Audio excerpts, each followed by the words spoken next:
You're listening to episode 314 of the Major Issues Podcast. Does someone hear an echo? That makes sense. We're covering Echo, Marvel's latest project out of the MCU. The Major Issues Podcast starts right now!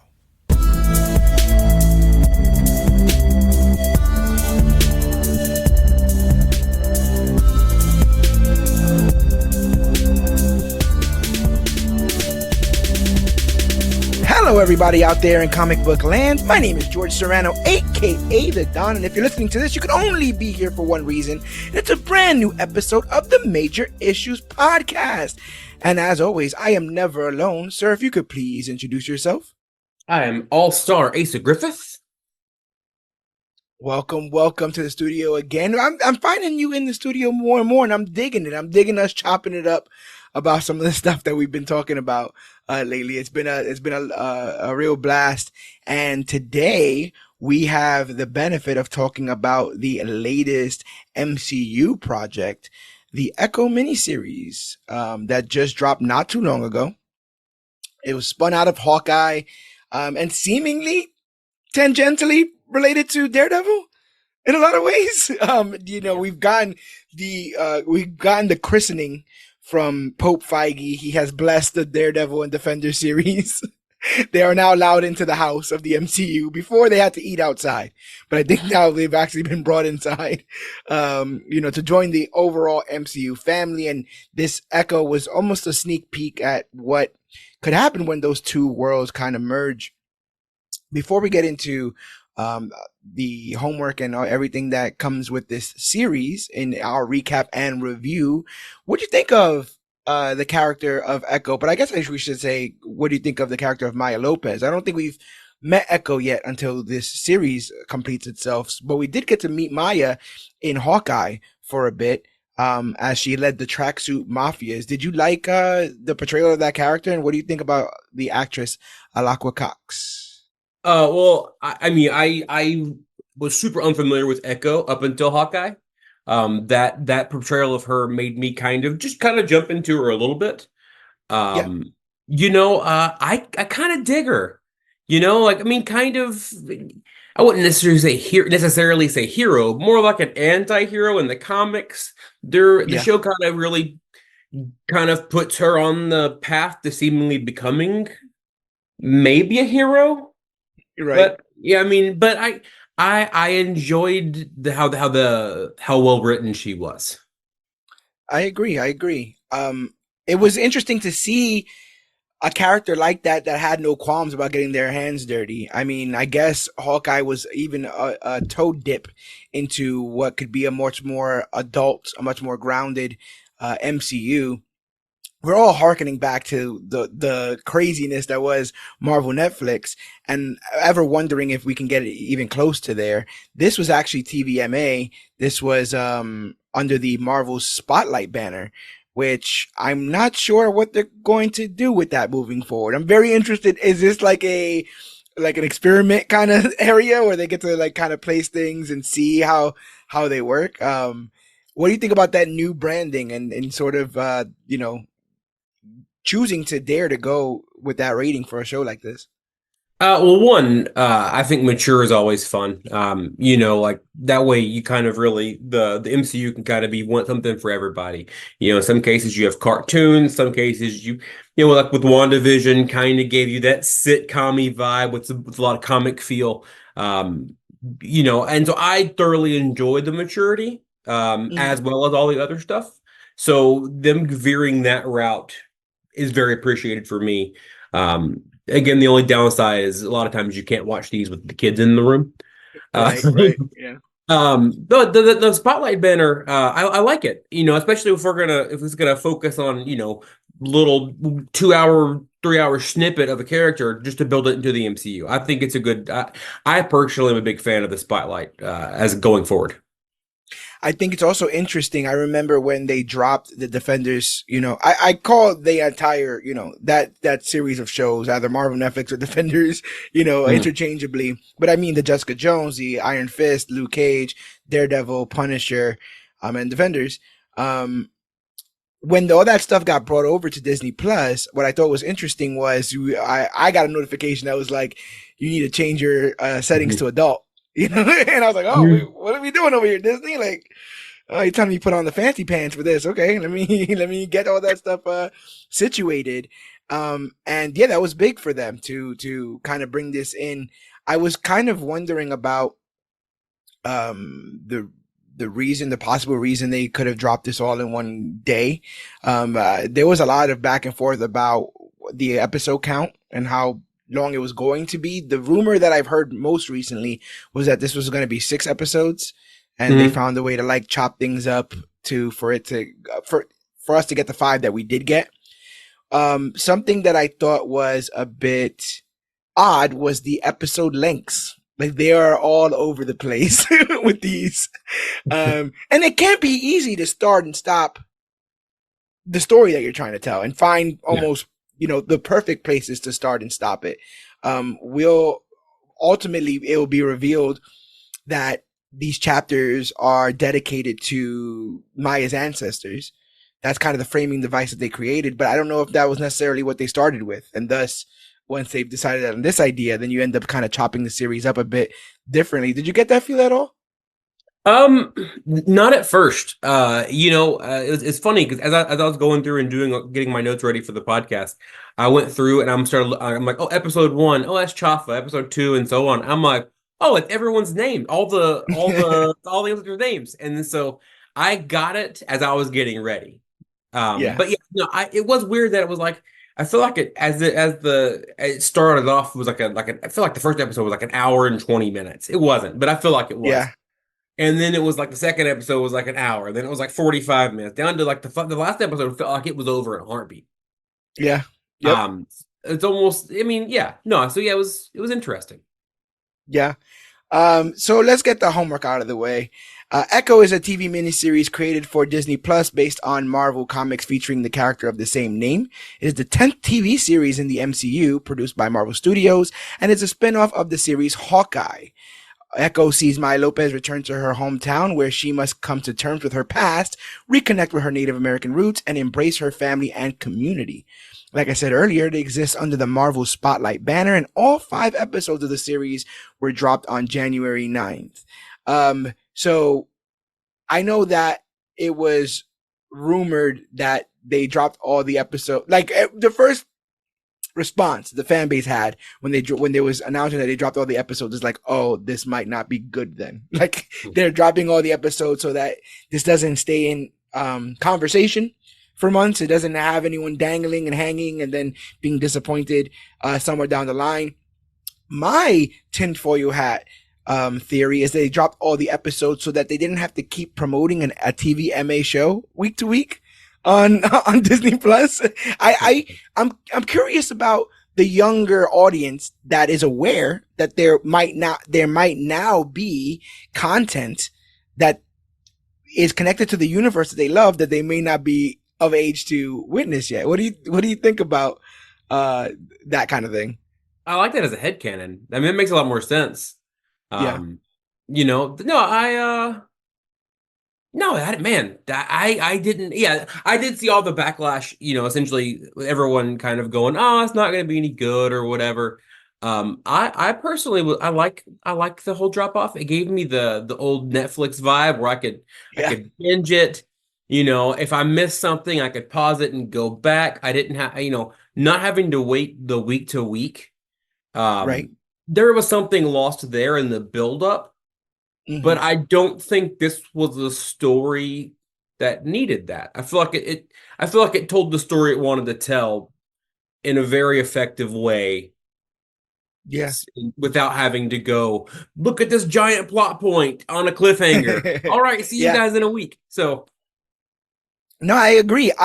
There's even a little bit of me that wonders what this would look like as a clean TV movie.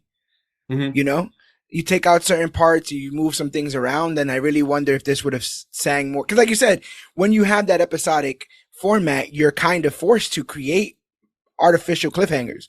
Mhm. Right? You gotta like dun dun dun, and then you credits, and then where you can just kind of tell this linear story about this character that we didn't even really know about. And yeah, I was surprised that they dropped the whole series like this in one go. Too, I love a binge as much as the next guy.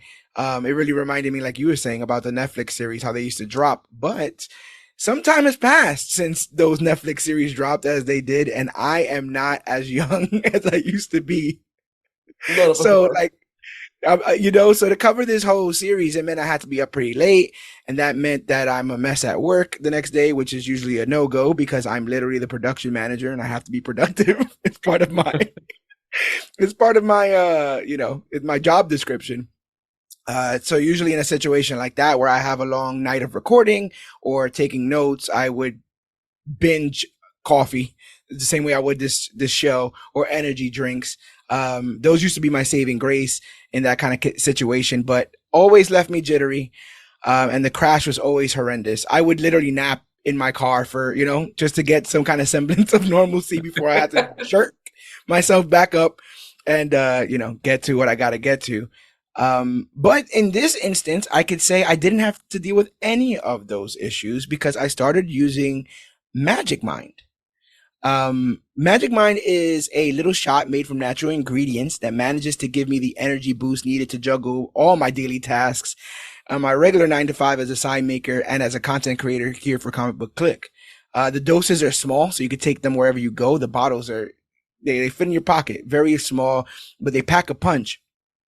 And it's really helped me cut down on my caffeine in general, which is definitely a win-win because those headaches, bro. I used to spend like I would have coffee all week, and then on my weekends chill, and then Saturday, getting that caffeine headache because it's like, come on, bro, you don't get a day off of this stuff. So it's been really.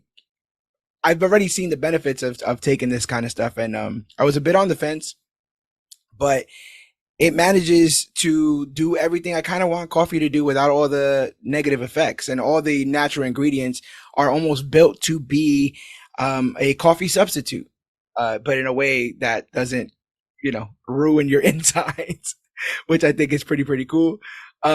If you got dietary restrictions, you don't got to worry. It's gluten free. It's vegan, paleo, and keto friendly.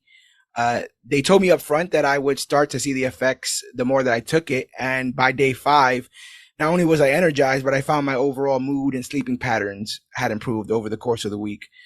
Did some research because now I'm like, what is this stuff? And how do I get more of it? A. And B, what's in it that's doing these things to me? It turns out it's got adaptogens in it like ashwagandha. Not from Wakanda, ashwagandha, that boosts your mood and helps you relax. With that level of clarity, I've kind of had a whole new confidence about making content for ComicBookClique because I used to always have to worry about, I have to find a way to keep my energy up but get sleep somehow. And this has fallen right into my lap, almost like a miracle. It's been fantastic. And I have that little green shot to thank for that. It feels good to kind of be back at 100% for a while. Are you a big caffeine drinker? Unfortunately, yes. I could, there have been some days where I would do a couple bangs a day, couple rains, couple monsters. It is not good Yeah. times. Ever since I know you told me about this last weekend, and like, you kind of amped it up. So I put my order in on Sunday, and I just got it shipped out today. So I mean, I'll hopefully next time I'm on, the way it's going next week or so, I'll tell you Yeah. all. No, I mean, it's been great. And usually I'm not up here, talking about things in my personal life, but I know that the people that we talk to are also creatives, are also content creators. If they like comic books, then that means that they're staying up way past their bedtime to read some of the latest and greatest comics to come out. If they like movies and TV shows, that means they're staying up for these midnight releases in theaters, or they're staying and binging things like Echo. And I think you should be able to do both. You should be able to do what you love and still feel like you're operating at 100%. So if you're having trouble being at 100% some days, I would highly recommend trying out Magic Mind. It's been a total game changer for me, and I believe it could work well for you guys too. But the best part is the Magic Mind team is hooking up all the listeners of the Major Issues podcast with a ridiculous deal. If you head over to magicmind.com/JAN, like January, JAN major issues, you can get 56% off your first subscription and 20% off a one-time purchase with the promo code major issues 20. So I'll say that again, magicmind.com/JAN major issues to get that 56% off your first subscription and 20% off a one-time purchase with the promo code major issues 20. That's an extra 20% off. The only thing is this deal only lasts to the end of January, so you have to hurry up and get on it before it gets away. I swear I took it. My palm started glowing. There was little spirals in my hands. And next thing you know, I could heal birds, bro.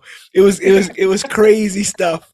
But I'm telling you, go ahead, check out Magic Mind, use our link. All of this information, our link and our promo code will be in the show notes. So if you didn't have time to write any of this down, just check the description of this very episode and click right through. Get your 56% off your first subscription. Get your 20% off a one-time purchase.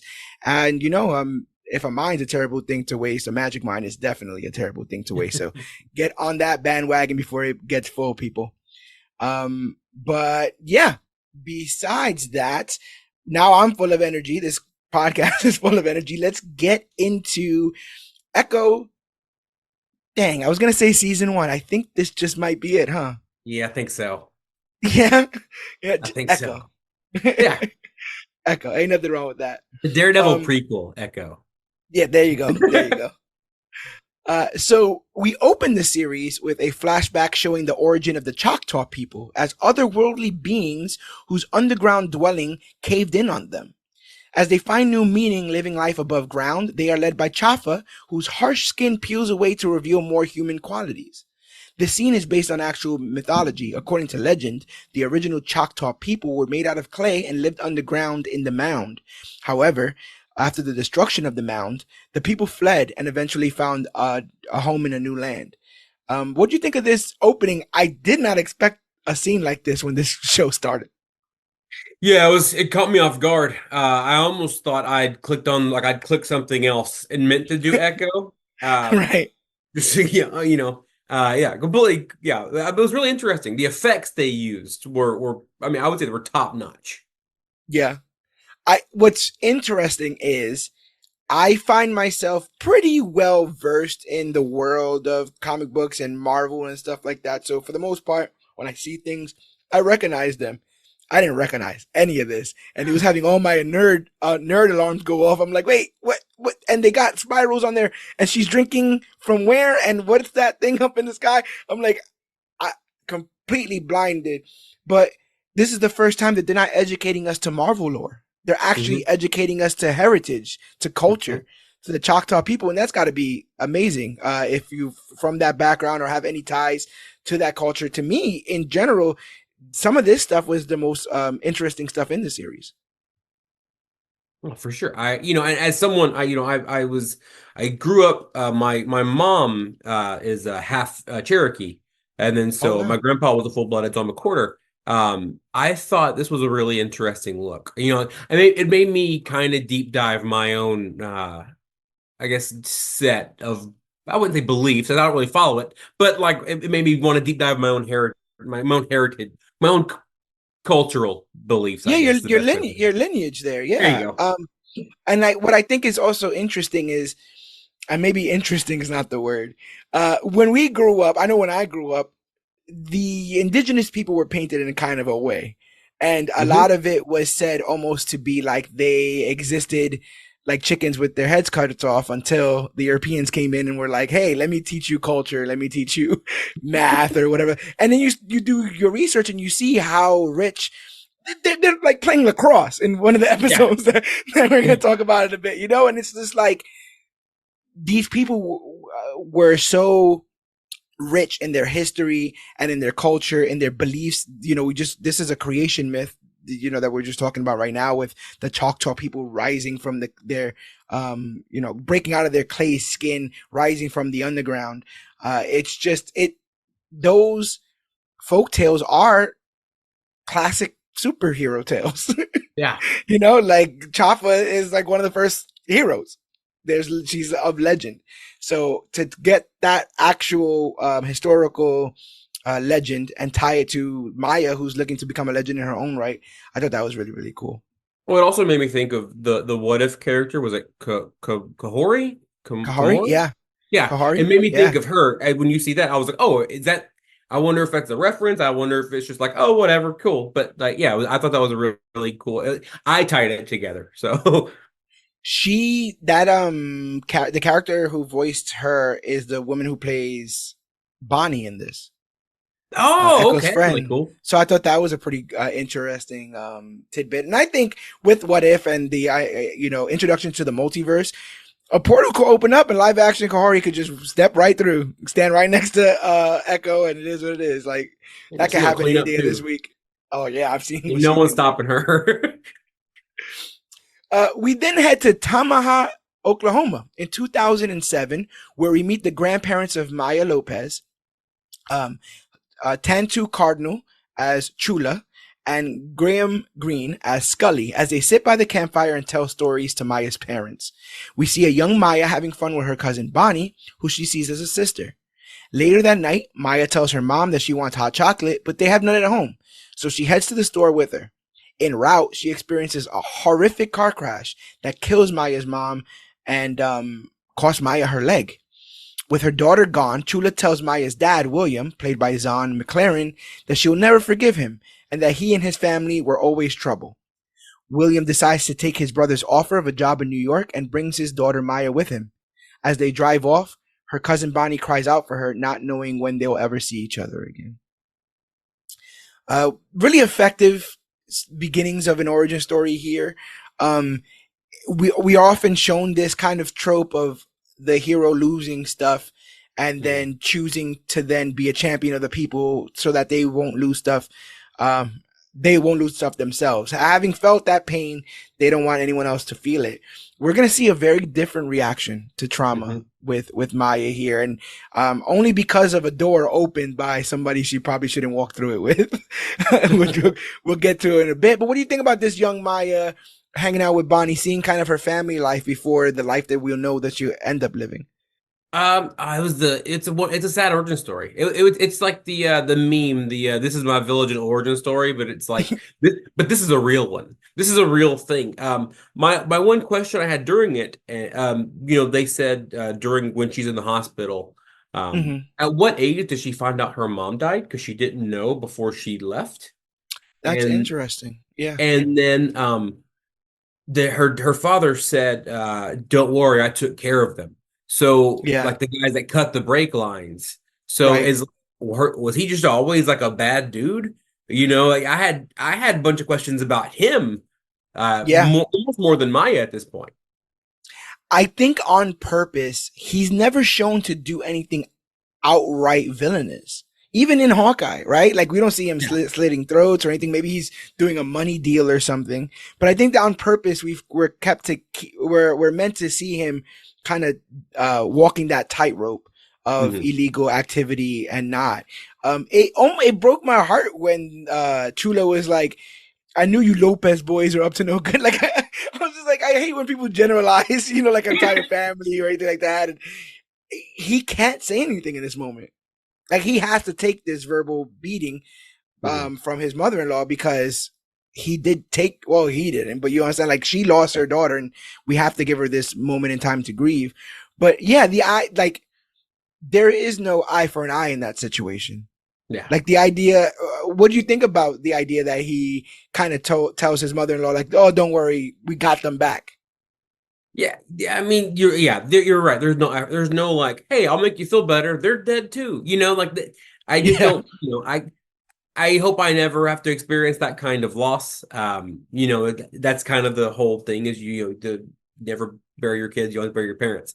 yeah, So like to see a character, especially what appeared to be a character of power in the family, yeah. um, you know, having just experienced that, like, this is your fault. Do you think getting them back fixes it?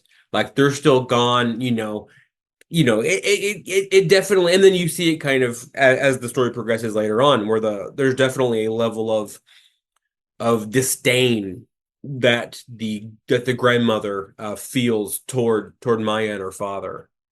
Yeah, that's the most tragic part, right? The fact that it transfers over to Maya. We find out later on from Chula is mostly because of how much she reminded her of her lost daughter. None of that being Maya's fault. And even as I say that, I recall the scene where she tells her dad that it's her fault. Hmm. She tells her dad that she wants to apologize to her mother because she's the reason why she drove out there. But as we know now in Marvel, like all this stuff is faded. Like the vast calculus of the multiverse, you know, things just happen. So um, yeah, they head over to New York and they leave home. I think it's important to establish this beginning because um, I love the dual story that they're telling about Maya's real, and I use real, in quotations, but Maya's like real family and real heritage and the people who are really looking out for her versus the people who are using her, you Yeah. know? And oftentimes when you're looking for that love or approval, it's hard to disseminate the two. If this person is feeding me and housing me and giving me money, they must care about me, right? Because they don't have to do that kind of stuff. And it puts you down a rabbit hole. And to watch how pure her upbringing is, the math almost doesn't make sense that she would become who she is, but because of tremendous tragedy, like back Yeah. to back. And, what do you say to that? How does anyone respond? I don't think there's a textbook response to constantly being crapped on by whoever's controlling this, the Yeah. Stanley in the sky. Um, but we see that William Lopez is doing some dirty work for Wilson Fisk, and he's the head of the tracksuits as seen in Hawkeye. Fisk befriends a young Maya, setting up for things to come. We fast forward to Maya, who is now an adult, with a proficiency for hand-to-hand combat. And just like we saw in Hawkeye, she pulls into the Fat Man used car lot just in time to see Ronin murder her father and his associates. We see that Maya chooses to isolate herself from people like Bonnie after her father's death, and is mentored by Wilson Fisk, who sees Maya's rage for the potential that it could be if harnessed correctly. She starts to work for Fisk and participates in an ambush on a drug den and shows her fighting prowess. That ambush is interrupted by the devil of Hell's Kitchen himself, Daredevil, and they go at it until Maya is able to get away. I really like this scene. What this first fight scene, kind of a tracking shot of sorts. I don't think it was a oneer. I think there's definitely cuts. I Oh don't yeah. know about the strategy of shoulder rushing a door and then shooting when you hit the floor. So what the first guy does is like he just jumps through and just starts shooting. But I liked her proficiency here, and there is a added layer of carelessness is not the word. It's almost the opposite. Like she's very efficient. She's very efficient. And if that means she has to snap a neck, then she snaps a neck. If that means that she has to crush a skull against the wall, then she has to crush a skull against the wall. And I don't think we've seen a female protagonist operate at that level of deadly efficiency as before. But what did you think of this fight scene? And what did you think of the inclusion of Daredevil in this? Well, one, it was good. It was good. It was a great fight scene. I did like how you kind of like you said, like you see her. This is like her first, I would say, real fight. Where she Yeah, goes in, and then when she has the guy, in the, I would say, reverse headlock, and then yeah. the her going like, I gotta kill this guy. Yeah, and then you see her go like, all right, and like rationalize it, and then just pop it. Yeah, And that was more where you see like, oh no, now she's a badass. Like now right. she's about to turn it up. And then yeah, looking into her powers in the comic books, she's very much like Taskmaster, right? Like she can kind of read and respond and like photographically. Yeah, I Um, think it was supposed to be like a play even on the name. Like you say something and she can echo it, oh, that makes sense. Almost like a mimic, in a sense. And I found this power set is a bit more heartfelt.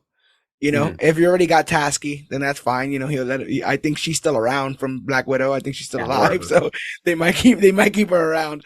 But yeah, I definitely did like this. I liked when she does that kick where she holds her foot, and she lets it go and it kind of snaps and hits. Where she hesitates, Yeah, oh, yeah, sold the really, whole really, fight for me. Really, really cool, really cool stuff. And I love your observation there because I do think it's a rationalization in that moment. And that's the same rationalization that Batman is afraid of, right? Like once Hmm. you've decided in that moment, then the Hmm. next time, and then the time Yeah, after that, and whoa, these let's go group of more. guys, yeah, and it goes out of control. And the thing is, like, I want a world like this, not a real world like this. I'm talking about in the MCU, where if you're in somebody's hood, people are gonna show up. If you're in Hmm. New York acting crazy, if you're in Hell's Kitchen acting crazy, you gotta get used to a man with a baton just shooting through the window, and y'all gonna scrap. It's gonna be what it is. I do worry about whether or not these things are gonna connect one to one. Hmm. It really stretches my credulity to be like the Fisk in Daredevil has a estranged niece somewhere while he's dealing with the stuff that he's dealing with in Yeah. Daredevil, like when he gets arrested or any of that kind of stuff that goes on there. But I like Vincent D'Onofrio too much to to make a big enough deal about it. What do you think of Vinny D in the role? Well, yeah, it does a little weird. I'm sorry. What was your question? Oh, what do you think of Vincent D'Onofrio as Oh, okay. That's what I Kingpin? thought you said, but I don't know. I had a blank. I need some of Magic the Mind. See what's magic going on? mind. It's Yeah, part of the I gotta magic get somewhere. I gotta get some magic mind quick. No, one, I think every scene he's in is the most tense scene until the next scene. yeah, Every slight motion, him looking a certain way, it almost takes the breath out of you, which hmm lets you know how much power he exudes, especially as the Kingpin. yeah, Um, it is, yeah, going one to one with the Netflix series. To think that somewhere out there is a bullseye with an yeah, adamantium spine being made. yeah, yeah, My only question was, or my biggest question for this would be like, where does this take place if they are the same, if it is one to one? Like, at what yeah, point? As I mean, obviously he's still on the streets at this point, so this is yeah. before season three, but this in between like seasons one and two of Daredevil. Is that, oh, hey buddy, sorry, one thing. You're good. Okay, sorry about that. You're good, brother. So No, I don't think it's necessarily 100% clear. Like right now, they're putting on years. They say 2008 is that ice cream scene, which we know in New York in 2008. Around that time is when we start. I think 2011 is when we start the actual Iron Man Thor stuff, and then we get 2012 is the Battle of New York. yes. So this will be Um, 4 years before that. Okay, that makes sense then. yeah, and Time. then the other big rumor was that Kingpin was able to amass even more power because of the blip. He used the Yeah. blip to kind of monopolize his empire. So I think that's pretty interesting there too. I love Vincent D'Onofrio as Wilson Fisk. I find that he brings something different. Like even Liev Schreiber, who played him in Spider Verse, Hmm. he adds a Italian gangster element to that character that I've never seen. So he's like, "Hey, oh, Spider Man," like he's doing it like his Italian version of Kingpin. And this one is like this man child. It's Hmm. like this socially inept, like ball of rage. He's always him and John Bernthal do a great job of seeming like simmering pots the Hmm. entire time. The whole conversation or whatever's going on, it's just you can see the steam rising from the pot. And you're just waiting for it to just blow over. And I think everything he says has so much gravitas. He says things with so much power and family. Maya, Vanessa. I love all that stuff. And he brings it here. He tells her that you're like, wow, like I'm surprised you survived that encounter. And we kind of get a montage of events showing how Maya grew as an efficient killer. This is all basically like previously on. There's a Yeah. lot of this previously on stuff front loaded in this first episode. We find out when Hawkeye tells her that Fisk actually had her dad killed, and we see the scene where Maya shoots Wilson in the face for his sins. Somewhere in there, we get that cold scene of him getting rid of the interpreter. Oh yeah. When he's like, "Your lessons are done," Is and she he just just brings, begging? yeah, Oh. she brings that lady out. But you know what? That reminded me of when they got Bullseye's girl. Remember that? Uh, Vaguely. he was stalking some girl. He would go to like the pizza shop and get pizza That's and right. stand outside. And I think she's the help. Gosh, like the help hotline Yeah. woman that he met. And then he tells Kingpin about her, and Kingpin gets like an inkling that she might be trouble in all this stew. So he just has her killed. And you just see her walking to her apartment, and it looks like guys are painting, like they have the tarp over. Mhm. And as soon as she gets close enough, silence her. You see blood It's so splatter against the effective. wall, wrap them up in the thing, and they're done. Yeah, like they put their like they all their cleaning supplies, like real efficient. Again, is what Mm. I'll say, efficient. Um, and that level of efficiency only comes from a level of ruthlessness, because you would have to think about stuff like that. Yeah. Like, hey, yeah, maybe around 7:30. So around 7, you might want to put up the tarp, and then like all that kind of stuff. It's ridiculous. So yeah, shot in the face for his sins. 5 months later, we catch up with Maya, who retreats to her childhood home to treat a fresh gunshot wound. We never really find out where that came from. She sews herself up with some dental floss and falls asleep. When she awakens, she thinks someone is trying to break in, but instead we meet her cousin Biscuit, played by Cody Lightning, who is ecstatic to see her. She tells him not to tell anyone that she's here. What do you think of Biscuit? He's the lovable screw up. Yeah, I mean, as soon as he's oh, there's that trope. It's a great trope. It's always a fun trope, and no matter yeah, what, it makes things feel real because I like to think that I'm the lovable screw up in my yeah, personal life. So, seeing another one of us on screen makes me feel like, oh, okay, like, but it also sets like the stakes. Whereas, again, she's not the hero yet, or not the hero we perceive her to be yet. But we know that, oh, he's just a normal dude. He's just some guy that like helps his grandma out, and then so it yeah. brings a level of oh, real things can happen to real people. Yeah, and it also kind of is a juxtaposition. Like when I honestly believe when you're in a bad part of in life, or you're doing things you possibly shouldn't do, it's really hard to see the light at the end of the tunnel. Like you can really just be in that. And there's Yeah, people in this world that once they figure to pick their head up and just change their life in a different direction, live life like Biscuit. His life is pretty simple, but he seems like he's having a blast you know exactly. and to hear some of the stuff that Maya's going through, he's like, what, and we're gonna do what, and why?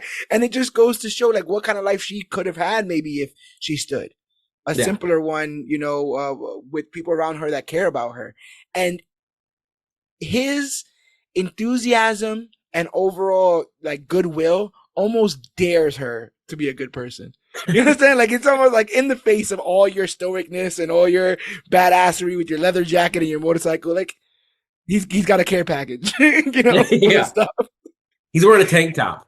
Like Yes, he's just yeah. like And in the full light of representation, thank you Disney, thank you Marvel for putting someone with my body build up on screen, because that it makes me feel like I could do something like that too. I can drive a monster truck, take out some villains if I need to. Um, Maya shows up at the Black Crow roller rink and meets up with her uncle Henry, played by Chasky Spencer, who gets her patched up. It's here that we find out that Maya has been on the run and is being hunted for killing the Kingpin, because people think that he's dead. Maya asks Henry to help her dismantle Fisk's operations so she can take over his empire, but Henry refuses, not wanting to endanger his family. Elsewhere, Fisk, who had survived, recovers from his injury in a hospital. Um, I'm with Henry on this because again I just met Biscuit, so I'm with like this seems like such a cool, calm, collected little town where you could just hide or whatever. But Maya is dead set on turning up the heat if that means taking over Kingpin's empire. But I can see why Henry would be like, don't bring none of that stuff over here. And on top of that, you got to think he feels double guilty getting his brother involved with Kingpin, and his yeah. brother's dead.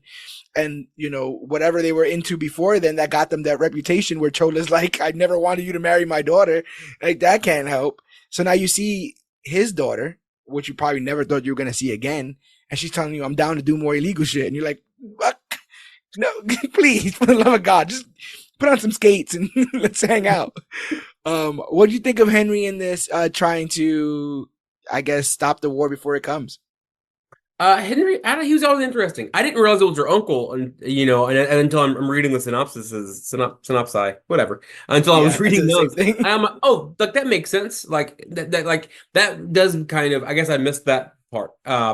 Hmm. So no, he was a really interesting character, especially because right off the gate, he came off as he reminded me of very much of like Joel from The Last of Us, where it's like, oh, this Yeah, guy's a former badass, but he's yeah, really trying to keep his nose clean. You yeah. know, that was the impression I got from him. And he's got like ties to like that what is it? Some doctor came to sew her up, like, and she Hmm. was like, she can either help you up or she can take you out. And I'm like, oh my god, what are you doing here, Henry? It's a skating rink. And again, even knowing what his nefariousness or his past nefariousness, Henry's, there's even more pieces of crap working for him that we'll find out later on Yeah. than dealing with whatever drama that he's got going on. And the Fisk thing is a cliffhanger for the episode, like we were saying from before. But I mean, come on, everyone knew he was alive. Yeah. They were doing like full on Fisk is coming promos uh, for the television show as a whole. So I just want to know how he survived. I don't know. And the thing is, like, later on when he reveals his basically healed eye, um, I thought it was gonna be a thing where they kept it like that for a while, and then he had to do get some experiments Mhm. with drugs or put some stem cells directly in his eye or something like that. Because It's in the still world of Disney. technology and in the world of technology and stuff, I figured that they would find some way to come up with some sort of weird technology that will be able to fix all that kind of stuff. But they kind of just hand wave a lot of it away. And he does get shot in the face in the comics, and I think it ends up being the same thing where it just like over time he just heals. Yeah. Because good to know he's a superhero. No, the one thing that I really enjoyed about the ending, when it shows her talking to Henry and she's like, "Oh, I Mm-hmm. want to take over," whatever. It shows the Fisk shipping yard, and I thought that was like his reach is so far, even in small town Oklahoma. It's like this Yeah. is how powerful Fisk is as just as a crime lord.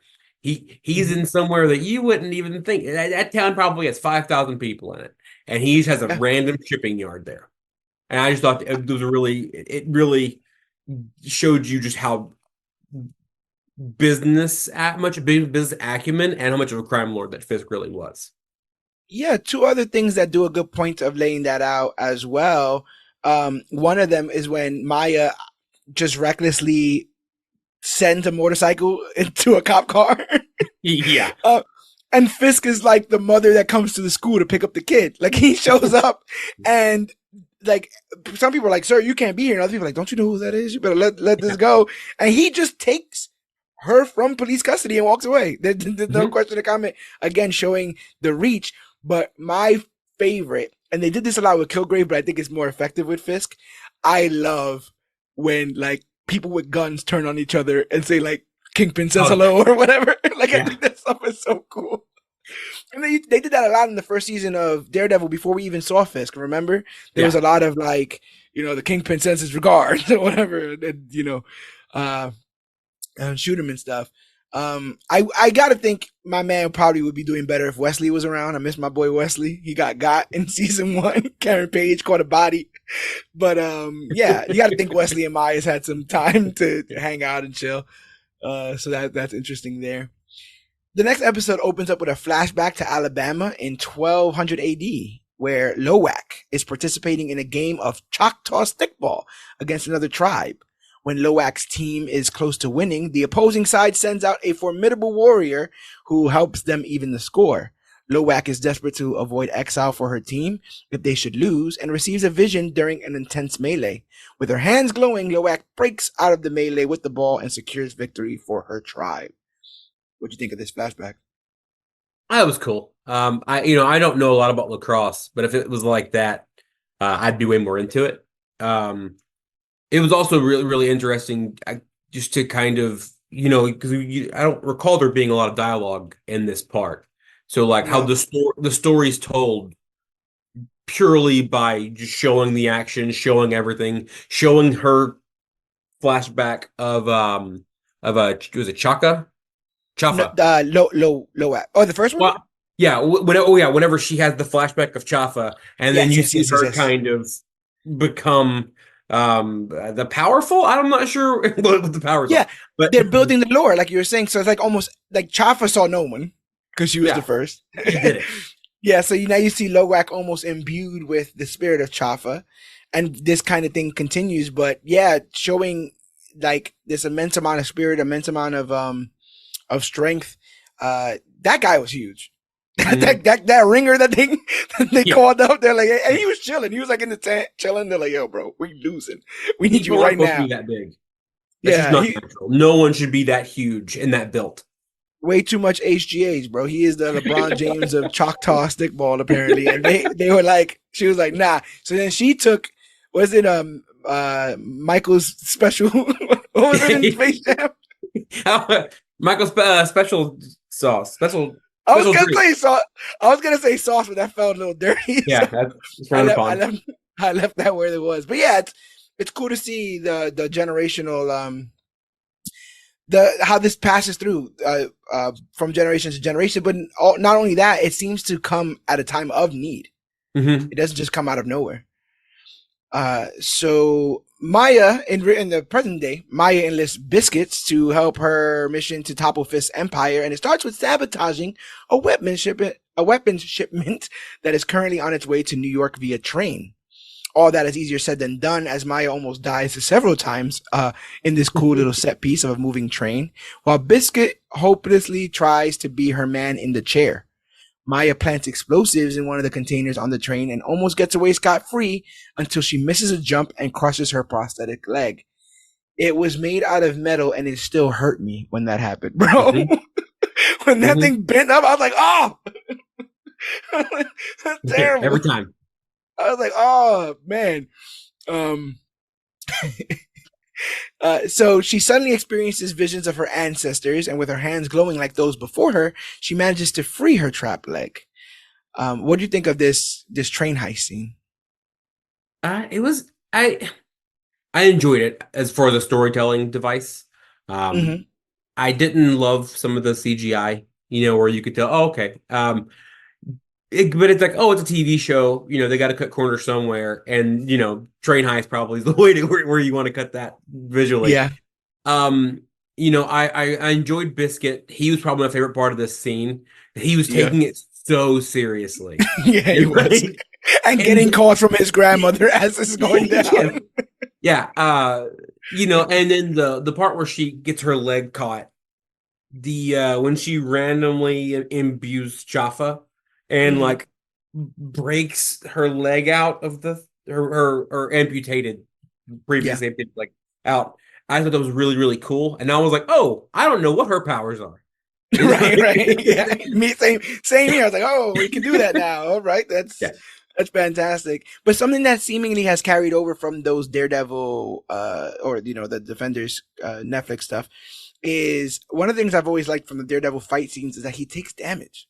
He's Hmm. not he's not invulnerable, and she messed up here. Like she mistimed that jump. That's the reason why that happened. And there's a bunch of other close calls with her trying to jump over people, and not be spotted. And I dare I say there was a little bit of confidence in her when she put the bomb where it had to go. I think that's kind of why she tripped because she was all like, I got it.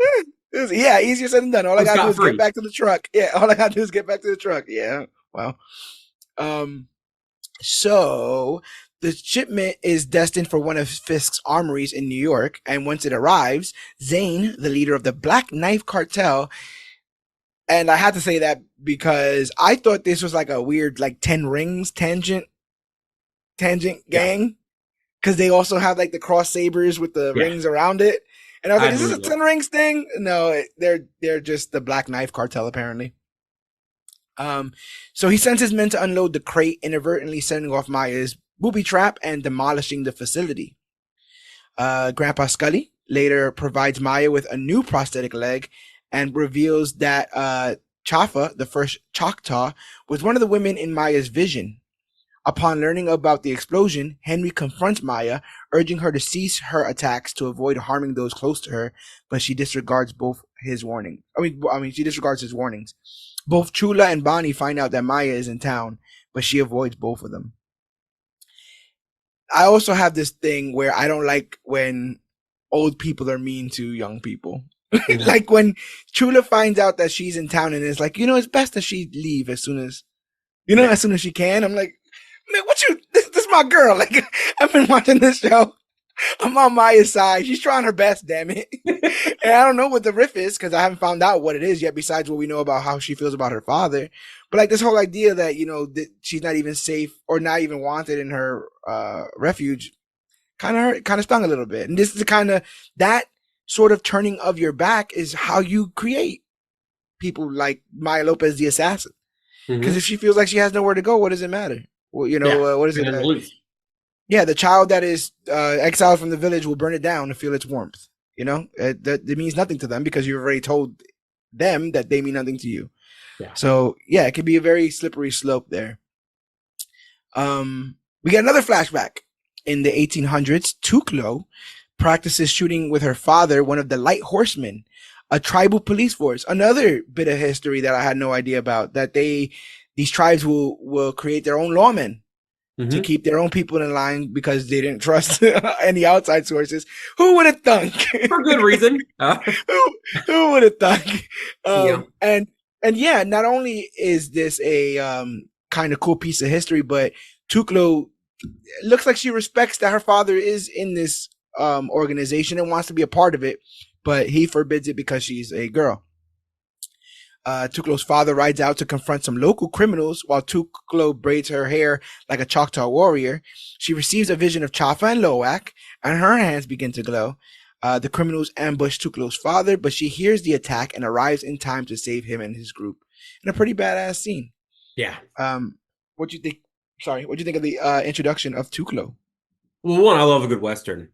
So like I would watch a whole movie on Tuklo and the Light Horseman.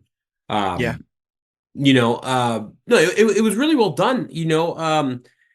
My only I didn't understand. So I don't understand. I know all of the characters that she's embodying.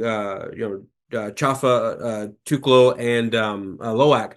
They all embody a different thing. yeah, And so, it was hard to be like, what is she embodying? Like yeah, skill? Is she like because she seems incredibly skilled. right. Is it just effectiveness? Is it just like boldness? Uh that was some of the flashbacks are a little more confusing until you kind of flesh out a little bit. Yeah, But again, I enjoyed a good Western, so I was all for it. it totally feels like whatever power that they are being imbued with is the exact thing that they need at the time in Yeah. a weird way. And it also enhances the skills that they already have. But I do think it's possibly like a 1-for-1. Like you Yeah. needed strength in this moment, so I gave you strength. You needed speed in this moment, so I gave you speed. You needed, and I think the culmination of all of that is in Maya, and so she can kind of tap into the various different abilities of the people in her past, which I think is really really cool. In present day, Henry's employee at the roller rink, Vicky, kidnaps Maya in an attempt to collect a bounty on her. They restrain her at the rink and have Henry captive as well. Bonnie inadvertently gets captured, but she's able to confront Maya about their estranged relationship, even though Maya doesn't really respond. And Maya manages to free them both. I want to put a pause in that right there, because I wanted to ask you about Vicky's bargaining skills in this. How do you feel about when Zane just shows up and it's just like not like he's like, "Oh, I need to see the money first. I need to, and you need to, we need to. I'd like to count it." And the guy's like, "I'm not. No, we're not even doing any of that." It was like a 10-year-old telling me what to do. Like Yeah, like you're not, you don't have the pull to boss me around. yeah, Or even ask a strange 10-year-old, not just any 10-year-old, but yeah, yeah, like on yeah. the street, give me candy. Nah, I don't uh, know you. right. You're a child, Also, he did not sound the least bit bold when he did it. Every time he said it, there was a question. Yeah, Show me the money. Can I yeah, have the money? I yeah. need to see You, it. you did bring it, right? Like, Yeah. is it coming? Is it? You too. Yeah, there's no authority in that voice, and immediately when he's given that attitude, you realize what can of worms he opens up because he can't control this situation now. We already see that he can't even get what he wants out of it. So, yeah, there's absolutely no way that he's going to control the situation. Also, they found a way to make him look as skeevy as possible. And I know I've seen some skeevy people working at a bowling alley. I'm not saying everybody who works at a bowling alley is skeevy, but this guy is skeevy supreme. They just found the most skeevy looking guy they can find to play this role. And I think, and I love how his henchmen are just like kind of trash people is what I'll call them. Yeah. Like the dregs of society. He doesn't have an army like Zane, or he doesn't have a bunch of suited men like Fisk. It's just like, she's my cousin, and this one, I owe this one $30, so I told her she can jump along. I believe that actor was also in Agents of Shield. Interesting. I want to say, believe it or not, he played a dirty agent, a Shield agent. So One it was skeevy, like, bro. oh, One skeevy all the yeah, way. All the you way have a look. skeevy. You look like you look like you need shampoo and a good guy to stop you. That was it. I think Mads Mikkelsen was once interviewed, and they're like, "Why do you play so many villains?" And he's like, "People think the accent is villainous." I start talking, and people are like, "Oh, he's definitely a villain," and that's how he gets cast in all these villainous roles. Sometimes you just get what do you call it? Typecast. Yeah. What did you think of Bonnie's interpretation of her estranged relationship with Maya, where she's like, "I try to reach out, and you kind of ghosted me," and Maya just being stone faced about it? It makes sense. I mean, think back to their childhood when they were like best friends, like, it's her sister, and then she kind of says, "Oh, ever since your dad died." Like I wonder how close the relationship was before her dad died. If they just Yeah, texted every now and again, I guess you can't really talk on the phone, but like a text relationship, but once her dad died, when it was like she kind of severed off all ties to that world. Um, yeah, Even if she had beforehand, it definitely felt like, well, when my dad died, I was out. Or when she said, when your dad died, you kind of, stopped.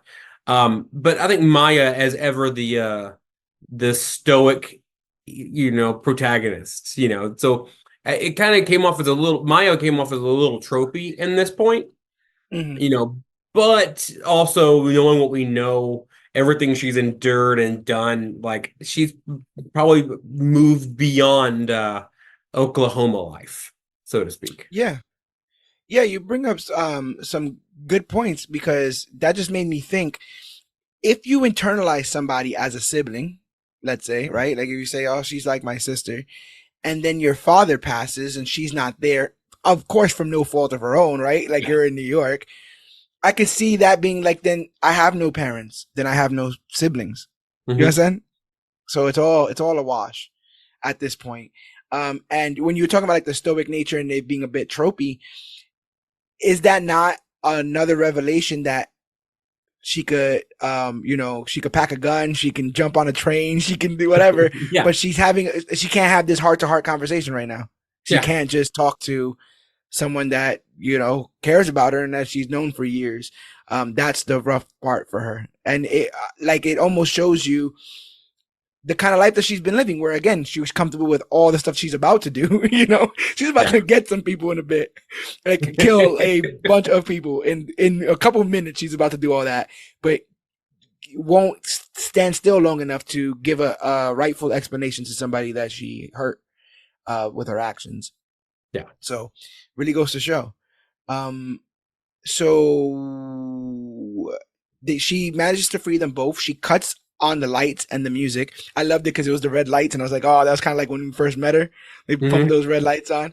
Um, I'm stopping for a second because I just realized, do we have to mention that this character is deaf? I don't think we've I don't said think it. we haven't mentioned it yet. I don't think we've said it Uh, outright. I guess because of the familiarity of this character from Hawkeye. But yeah. yeah, every bit of what we're talking about is all handicapped by the fact that she can't hear. This is something that she's dealt with since she was a child, and different people in her life, um, find different ways to communicate with her. And we'll find out how Fisk does it later on. But yeah, it's all of the regular action stuff, the trauma, the tragedy, Mhm. the proficiency, but with an added layer of the handicap. And I would always love when these hard scenes would come, like even on the train, right? Like you're hearing the bombastic score and all that stuff's going on, and they give you a second of her POV, and everything's extremely calm. She's Yeah. riding the rhythms of the train. She can see she's not being distracted by everything else. And I thought almost this idea here of cutting on the lights and blasting the music, is a brilliant tactic because none of it bugs her. Yeah. Right? All of a sudden, everyone's like, "Wait, what's going on here? We got to turn that music off. What's going on?" She'll just wait. She's fine. Super super cool. And I Um, love that everybody's doing ASL in this. oh yeah, no, for sure. I thought one, the how they that was we've seen a lot of people angry about different versions of inclusivity, but the amount of people that don't know that Echo is deaf and they think they're just being inclusive is amazing for one. But Wow. like like so the level of ASL and this the one, it was really really cool to see that as a character.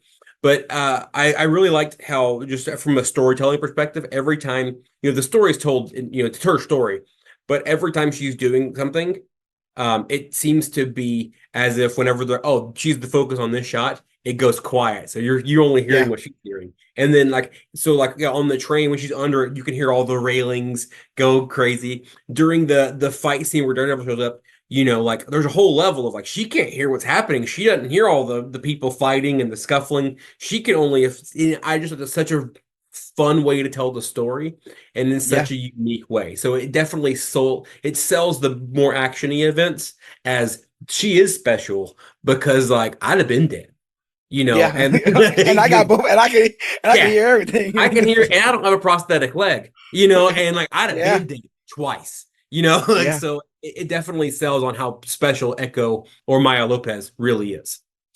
Yeah, I think in a weird way, with everything that happened with her parents and then her upbringing with Fisk, she's kind of lived the life of a caged animal. Like Hmm. where she's had to come up with defenses just in case anyone were to attack her, and just in case anyone were to try to get at her. She doesn't want to be vulnerable, even though she has these vulnerabilities. And that means doubling down twice as hard with the fighting, doubling down twice as hard with the proficiency with weapons, because they're not going to use a handicap. They're not going to, use their training wheels when dealing with her. I think of when she is with Fisk's men in that first mission, and they're like, "Oh, we don't know ASL." Like they can't even speak to her in that moment. She can read lips and stuff, but it's like, it really goes to show how much she's overcoming. Because again, she already has the tropey situation of having to overcome nightmares in her past and trauma and tragedy, and how you build a healthy person out of that, not a one-track mind, so kind of sort of laser visioned spirit of vengeance. I'm looking at you, Batman. But how you can be a fully realized person, and that only comes with love and the love of the people around you, which I think she's about to get a heart for. She's about to do the whole Grinch thing where her heart grows three Three sizes times. too big. But first, she got people to kill. She starts to kill Zane's men one by one, in a very fun sequence. It includes a pinball machine. At one point, she is just outright killing men with skee balls, just death by skee ball. Just wailing those things. From the trailer, she smashes through that "Make America Skate Again" Yeah. little graffiti, and then she smashes through. She has a man's head palmed, and then she just picks it up and smashes it against the ground. Blood splatters, and he's like, "Well, he's gone." Yeah. What is going on here? I just played Spider-Man where you knock somebody off a building and he webs them up just to make sure they don't fall, and she's just Yeah. smashing people's heads against the ground and hitting them with skee balls, killing them with skee He's balls. doing double tap. Yeah. Like double tap. Nah, you ain't getting that. Yeah. She heard a groan. She was like, "Nah." Um, Zane shows he has Bonnie and Henry as hostages, though. So he manages to get Maya at gunpoint, and then he receives a phone call and calls his men off. They leave without a word, and Maya patches things up with Bonnie. I was there any doubt to who was on the phone? No, not at all. Not even one. Yeah. Like, Yeah, there's only one man that got that reach, and they even say it. yeah. Henry's even like, "Hey, man, there's only one person that got that sort of reach." And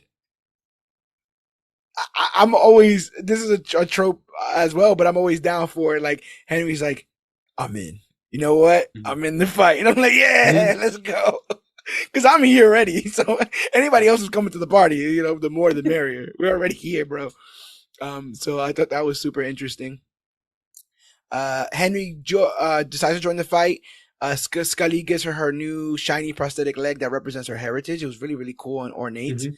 Um, and I like that Maya initially was like, it's a bit flashy. He's like, show off your people, like show off your Yeah. culture. Like, you ain't got nothing to hide. Um, and they do like this montage where they cut over to Bonnie and they cut over to Chula, and she's driving her motorcycle through beautiful Omaha, or not Omaha, or beautiful Oklahoma, and she gets to her house and everything's chill, and then Kingpin's just there. Yeah. Chilling. He's just standing there. I like rewinded a little bit. I'm like, did I miss like an introduction? No, she gets there and he's there. Um, what'd you think about him standing there? Did you have any sort of doubt in any sort of idea in your mind as to why he was there? I was curious, that's how the end of the episode gave us that good old cliffhanger ending to a bingeable show. Yeah, But I just saw him and I'm like, oh, well, now's the story happening. Like this is, he's kind of been I mean, quite literally the out of frame antagonist, and now yeah, he's definitely in the forefront of the story. yeah, Um, so like, I will say I was very excited to yeah. truly see him in the present. It felt like the moments right before the roller coaster goes down its first big, Mhm. its first big, what do you call that? Hill? Track, Oh, decline? Oh hill, yeah. decline. Um, yeah, it's like it's just ticking, and it's like Hmm. up. Yeah, there goes Fisk.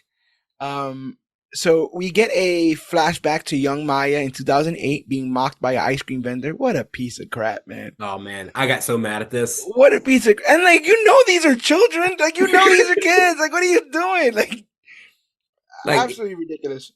and like, it's not to justify him. There's no way he knew she was deaf, but Yeah, like, you should be mean to a child.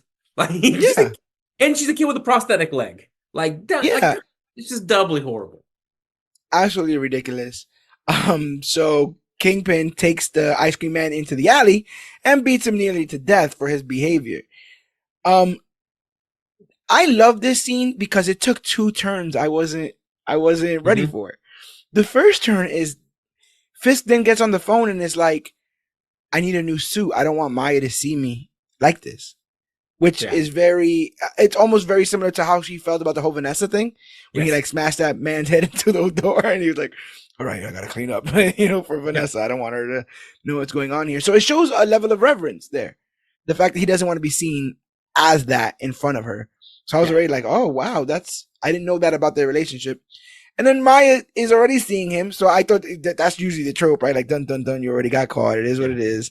She'll make up her mind about you. But then Maya runs up and starts kicking, kicking She the guy joins while in. he's down. It's You wild. know, and it's this, it's this permission to hurt people for hurting you Hmm. that I don't think she was ever given because no one should have it. Like, I don't think it's a thing that it really exists. I don't think you can, again, eye for an eye things. I don't think someone can hurt you and you have the right to hurt them back. I think people can talk about justice and this, that, and that, and the third all day, but I don't think up until this moment she ever considered hurting others that hurt her. And seeing how flippant and easy it is for Wilson Fisk to do it, this opens up the floodgates, especially once she gets her first kill in that scene that we saw from earlier. She comes over and gives the man a few kicks for good measure, and then, like, just like that scene in Infinity War with little Gamora walking off with Thanos, you just see little old Maya and this big old Wilson Fisk walking down the street, and I'm just like, the things that these two are gonna do together, it's ridiculous. Yeah. We ain't ready. No, nowhere close. In present day, Fisk's men put a contact in Maya's eye that allows Fisk's words to be translated into American Sign Language via hologram. Fisk explains that he's there to have another Sunday dinner with Maya, who continues to be on edge, but they do go inside. Fist reveals that his Fist reveals his almost healed eye and continues his plea that he's only there to share a meal. At a table, he tries to bargain with Cookies, but then he outright offers her a share of his empire. He says that he's staying at the casino, but leaving for New York soon in hopes that she will be there with him. If she goes, there's an empire in it for her. What do you think about this whole scene? This is not a Kingpin I think that we've been used to before, especially dealing with a protagonist of a series. Yeah. You know. I mean, it came off as very much almost the version we get with Vanessa, but a little more on the nose about what he's willing to do. Yeah. The scene where he drops the knife, I stopped Oh breathing. yes. I was just like, Yeah. oh, there's this whole like, and then he grabs it and he's holding it very aggressively towards her, and then he kind of goes limp wristed and hands it and puts the handle in her hand. Yeah. Like I was just like, oh man, like somebody got to die right now. Like there's no Right. table. And then kind of also it shows just that the level of money that Fisk has when he literally has a specialized tech for, and he puts in the headphones and it's so Yeah. he can hear and see, or she can see him like speak, and he can like he whenever she signs back, he's also wearing a contact and he can hear what she's saying back to him. It was such a like Yeah. a, oh, this dude's like I knew he's rich, but he's rich. Like so, but it also it was this was the sequence in the show where I was just like, oh no, Vincent D'Onofrio is like he's powerful. Like this, the energy he's exuding in this scene is like, oh, it's just pure power. Yeah, there is a underlying level of menace. Hmm. You know, like you can't, even when he says all the nice stuff, I got you cookies, you know, and all this other kind of stuff, I'm still like, what is the game here? Yeah, Wilson, you're here, you understand there's something bigger here. I want to pose the question to you. How much of this do you think is genuine? Do you think he really does miss her? Do you think that she is someone that he grew fond of? Or is this a case of a man who needs to control everything and this is something that kind of just got loose? I would say yes to both questions. I think Interesting. there is a level of love there. She does call him her Uncle Fisk. You know, Yeah. she's like a pseudo daughter figure he never had. So we see that. And then you kind of when I think about like like we know that Kingpin like had her dad killed. It was almost like a, well, you're standing in my way of having the full dominance, the full control of that very powerful tool. And Yeah. then kind of coming here, oh, I got your favorite cookies. Oh, here's this really nice meal that I had flown in. Like I know you shot me in the face. We'll let I'm not bygones be gonna bygones. I'm not gonna lie, I kind of forgot that all of this is kind of like a I'm sorry I killed your dad basket. Yeah. I don't think it goes over well because I don't think it's Yeah. enough, man. Yeah. I was like, here's cookies, here's dinner. I killed your dad. You tried to kill me. We're even. You Gucci. know, I got you a thing, so now you can see what I'm saying without me having to, murder every other translator I have. Yeah. It was very how it was yeah, it was very What do you good. what do you think about her interpretation that the technology was lazy? I agree. It was like Interesting. you could have taken the time to learn it, but you Yeah. didn't. You still want to do your control. And I get it. He's powerful. He's rich. He's Right. got he's got people to kill. He's got businesses to run, lives to destroy. You Yeah. can't take time. You can't take 20 minutes a day, do some, I don't know if Duolingo would work, but you know what I'm saying? Like, Right, right, right, right. you can't take some classes, like, Maybe he was worried so, about his depth perception with the whole eye thing. They didn't oh, really that's for know sure. how Yeah. far and close. How far? No, but I did think that was an interesting statement that she made for her because we have seen so many other people who don't have her affliction but have learned to communicate with her out of love. Even her Um, grandma. yeah, Like, like it's like, yeah. sorry. It's no. I'm saying you're 100% out of love. So then when someone else comes, no one else came with with $13,000 bottle of wine, but they Yeah. came with what she really did need. Did she have He didn't Dr. bring anything Thunder? that she needed. Oh, I Was don't know. that Dr. Thunder? Oh, the soda pop. Yeah. I'm not sure. Why do you think she dumps the wine? I my first thought was like, oh, he's gonna poison her. Oh, You okay. know, Interesting. and then because he there was a scene where like she takes a drink and then he takes one afterwards. And I Oh, made okay. it, it was like one of those like, oh, like is he gonna kill her? Like, oh, you take it, I'll drink too. But Yeah. the idea of her going like, nah, man, or also is disrespect. You went all this way with some wine? Nah, dude. Here's some soda. He Like, also takes it on the chin. You know, he's like, yeah. "Hey, well, it was recommended." You know, he's like, yeah, "Here's what it is. It's gone now." Hopefully Um, the cookies don't go the same way as the wine. yeah, yeah, yeah. I like that. And I'm also thinking to myself, this is like really, really close quarters. Like Mhm. this isn't the big dining room table that they're usually at, where he's there and she's like they're like right next to each other. If something's about to go down, it could get pretty dangerous. But no, he kind of just leaves that offer on the table for her. I guess hoping that it's enticing enough that it's something that she wants. So uh, Henry advises her not to take the deal, expressing how much he wished that they never got tangled in this web with Fisk in the first place. Suddenly, she receives another vision, but so does her grandma Chula. Henry takes Maya to see Chula, who instantly warms up to her once she hears of their shared visions. Chula tells her that their ancestors helped them when they need it most, recounting a vision that she received when giving birth to Maya's mother. She explains that generations echo through her. Maya leaves in anger, feeling abandoned by Chula as a child. I like this scene, and I like the scene with Henry because both adults who were adults when she was a child ultimately tell her, I messed up. Yeah. Like, I did not know how to respond. And I think oftentimes just that revelation that our parents, grandparents, aunts, and uncles were regular people who had to Hmm. make a judgment call right then and there. Maybe they were in their feelings at the time. Maybe they were going through something. I think even that's what the uncle says. He's like, I was confused. Because she was like, you left me. Like, Yeah. my dad died and you left me. He was like, I was confused. You know, I had a lot going on, but I'm sorry. And we'll go through this with Fisk in a bit. But what do you do when you've built up a narrative in your mind that all these people abandoned you, and now they're all apologizing and they're saying, "Come back. We love you. We care about you." It's hard. Like it's one of those, it's a humanizing part of the whole, where it's like she's built this wall, Mhm. I mean, not quite literally, but quite figuratively around herself, around everyone, away from everyone that she grew up with, after her mom and dad both died. And to see them going like, hey, I made a mistake. Like we understand you're mad at us and you have every right to be, but like we're also just people. Like at the end of the day, Yeah, we're just people with feelings or whatever. I believe Henry said something along the lines of, yeah, I lost a brother, yeah, like, yeah, and then the grandma was like, you reminded me of my daughter, like I yeah. couldn't. And then so it was, whereas when you meet Henry, it's like, oh, okay, but then when I met the grandma the first time, my first thought was, oh, she had the brake lines cut because she wanted her Yeah, husband to die. yeah, And then yeah, and yeah, then I quickly found out how wrong I was. But I thought yeah. that was really like it was a fun headcanon for the first hour.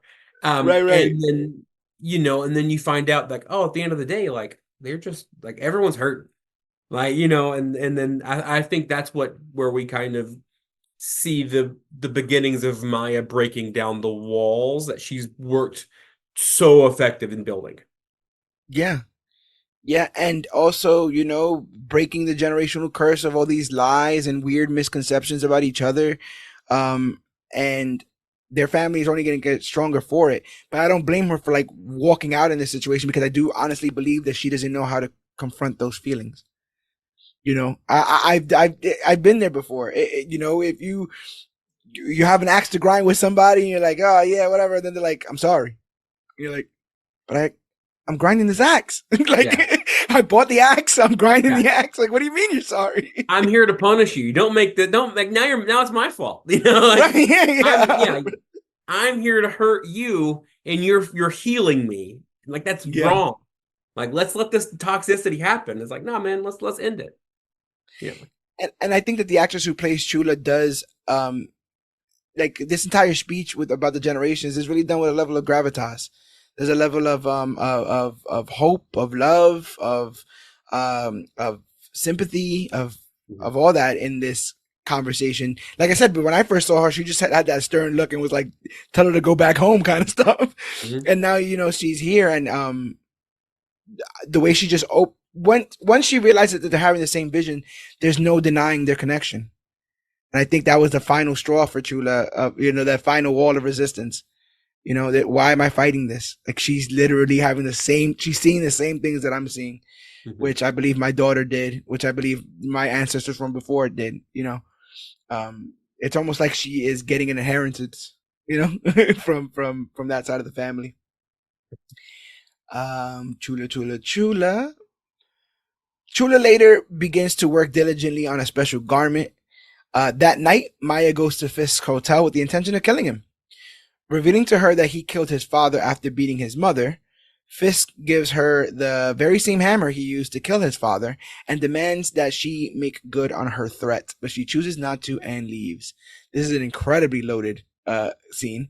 One of the things I want to say, because I saw it as a joke, they put, oh my gosh, these recasts are getting crazy. They You're recasted the taking it hammer. from me. Yeah, I was gonna make the joke, and you took it from me. I'm sorry. I didn't mean to. But I laughed. I was Um, like, "Oh, okay."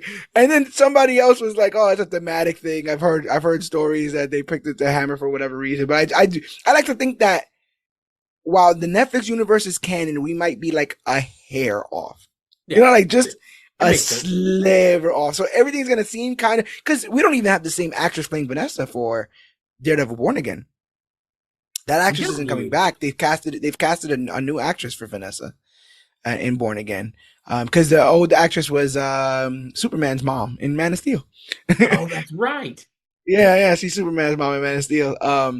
She was getting a little bit too feisty too. She was calling on hits and all that kind of stuff. Hmm. Vanessa getting a little crazy. But yeah, we bring back the hammer. This is the most concrete proof that we're in the same universe as the one that we remember from Yeah. Marvel's Netflix. So how did you feel about that revelation? And how did you feel about this moment where Fisk gives her the opportunity to quote unquote free herself the same way he freed himself from the tyranny of a perceived evil man? I think it's kind of back to the apologizing. He is healing. He's essentially going like, "This is why I've done it. This is what I did. If you want to be free of me, this is your opportunity to be free of me." Mm-hmm. And and then you see her having started the healing process from all the things. Not, I Yeah, mean, it's almost like she's breaking the tradition. The essentially ending the echo, so to speak, yeah, of all of the violence begatting more violence. right. Um, and where she's like, "Oh, I just want to, we're done." Like essentially, I think that was her way of going like, "I'm done, you're done. We'll just, instead of killing you, I'm gonna walk away." Yeah. That was, I mean, What do that's you how I see it. What do you think is in Fisk's mind in that moment? Do you think that he'll be down with her taking the shot if that's what she wants, or do you think that he had any doubt that she would even, like he's like, she won't do it, so I'll just give her the option and see, and yell Uh, a bunch of things at her. Do it, come on, hit me. no, yeah, Fisk, his terminology or his thought process would be way harder to gather. Because he's playing 3D chess while everyone else is just playing checkers. Yeah, It was almost as if she takes it, I don't think he would have let her kill him. right. I think it was definitely a test, but not in the way that he's letting her believe. I would wager it's like, hey, this is it's Superman giving Batman his kryptonite. Hey, this Yeah, stops me. yeah, Whereas it's not like take me out right now. So I would like to have seen that fight though. yeah, yeah. Like one fighting to She got to do kill the and one fighting to hesitation survive. kick. Yeah, Yeah. she got to do that hesitation kick though. I like that she made this choice, and I agree with you wholeheartedly. It is a declaration of independence in a lot of ways. Mhm. You want me tied to your story and this story and all the blood and the violence that have become of it. And we've both written up why we are justified in all of our actions because of our past and because of this and that. Nah, none of that. It's like the Spider-Man. Like, I don't go home. Like, see Yeah, ya. yeah. I'm doing my own thing. I'm going home. So I like that. And we really see because Maya then, when she leaves, she reflects on all the good and the bad life has brought her since meeting Wilson Fisk and everyone who's kind of been hurt because of it. And the next morning, Fisk flips out because they tell her like she's gone and she's not coming with you to New York.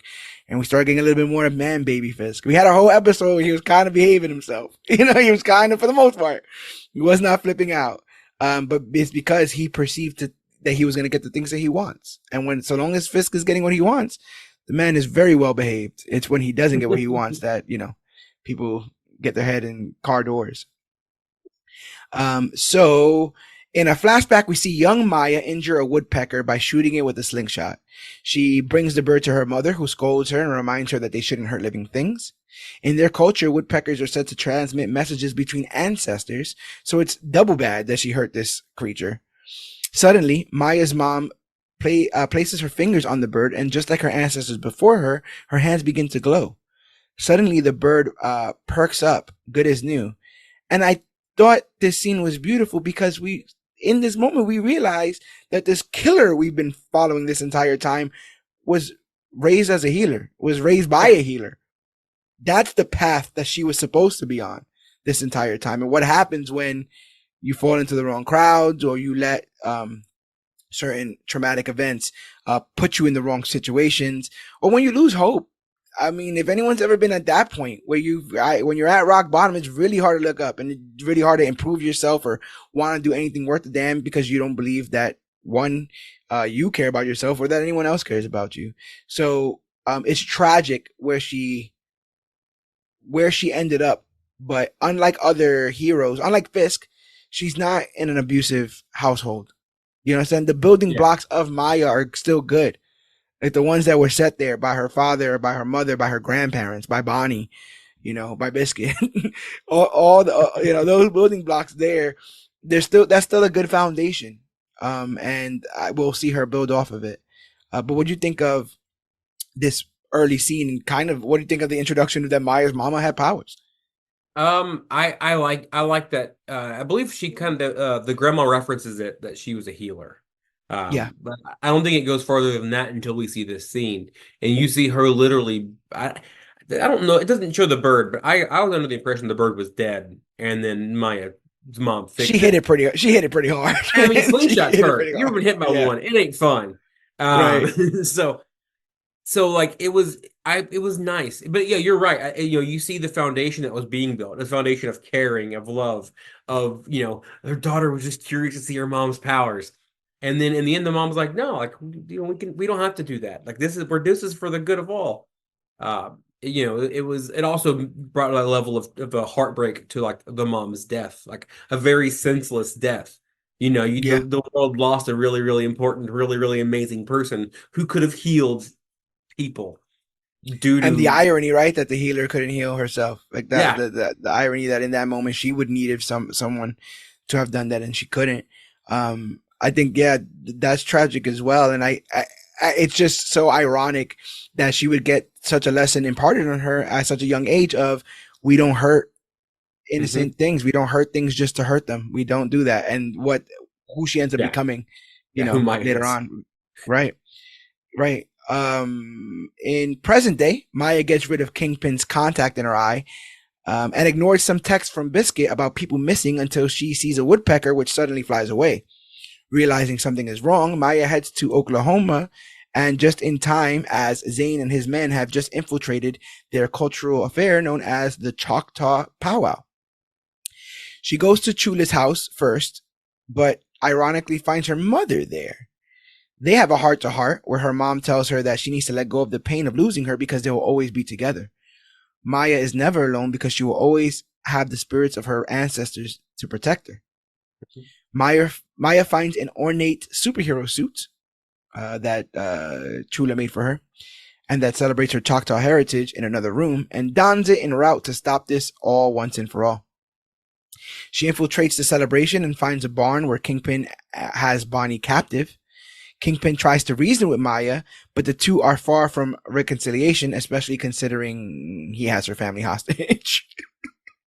Again, reconciliation by gunpoint is never really, it's never really the plan. But is this another act of desperation? Is this another almost obvious case to prove that he does care about Maya in this? I wouldn't say care. It's kind of that it's a level of attachment that's beyond wholesome. It's it's I would say it's almost property at this point. She's not allowed to leave. Yeah. You don't go, I let you go. You're a tool for my empire. Yeah, you can be the queen pin. Yeah, But yeah, you're at the end of the day, like you're just running what I need you to take care of, as opposed to being your own individual person. Um, yeah. you know, it- well, And you gotta think Fisk is all tangled up with attachment issues. And oh yeah. again, and this is what I've always loved about like the stories of powerful people or evil powerful people Mm. is that all the money in the world, if she doesn't want to go, she ain't going. Yeah. Don't it really don't matter. I don't care.